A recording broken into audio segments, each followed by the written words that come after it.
ముక్కోటి ఏకాదశి చేస్తావా? అప్పుడు నేను ఎన్ని ఫలితాలు ఇవ్వాలి నీకు? 23 ఏకాదశుల ఫలితం ఇవ్వాలి. అథవా ఈ ఏకాదశితో కలిపి 24 ఏకాదశుల ఫలితం ఇవ్వాలి. కానీ నేను ఒకటి ఎక్కువ అడుగుతాను, దానికి తగినంత నీకు ఇస్తాను. నేను అడిగిన ఎక్కువ చెయ్యాలి, నువ్వు అడిగిన దానికన్నా కొన్ని కోటి రెట్లు ఇస్తా. 3 కోట్ల ఏకాదశుల ఫలితం ఇస్తా. కానీ మామూలు ఏకాదశుల కన్నా విరుద్ధంగా నువ్వు దీన్ని చెయ్యి.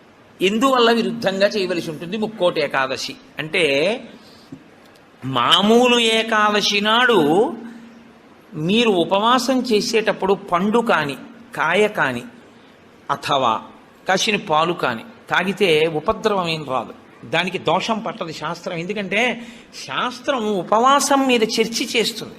ఉపనిషత్తుల్లో ఆ విషయం ఉంది, వేదంలో ఆ విషయం ఉంది.